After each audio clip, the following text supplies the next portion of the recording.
വീണ്ടും നമ്മുടെ അടുത്ത സോങ്ങിലോട്ട് പോവുകയാണ്. എ ആർ റഹ്മാൻ എന്ന് പറയുന്നത് ലോകത്തിന് നിറകിൽ ഇന്ത്യൻ സംഗീതത്തിന്റെ സാന്നിധ്യം അറിയിച്ച legendary maestro of world musical ഇൻഡസ്ട്രിയാണ് എ ആർ റഹ്മാൻ ജി എന്ന് പറയുന്നത്.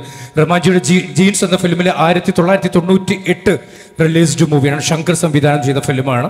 അതിലൊരു മനോഹരമായ പാട്ടാണ്. നമ്മുടെ സ്വന്തം അഭികാമിയാണ് പാടാനെത്തുന്നത്. So ready, let's welcome Abhigami with another beautiful song.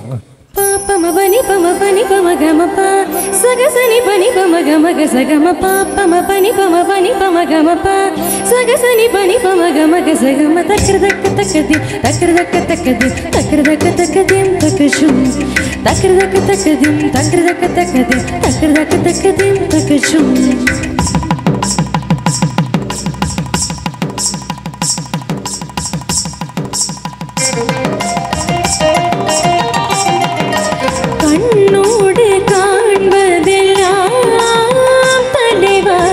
கண்களுக்கு சொந்தமில்லை கண்களுக்கு சொந்தமில்லை கண்ணோடு மணியானாயத்தனால் கண்ணை விட்டு பிரிவதில்லை நீ என்னை விட்டு பிரிவதில்லை தக்கரதக்க தக்கதும் தக்கரதக்க தக்கதும் தக்கரதக்க தக்கதும் தக்கஜும் தக்கரதக்க தக்கதும் தக்கரதக்க தக்கதும் தக்கரதக்க தக்கதும் தக்கஜும்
கண்ண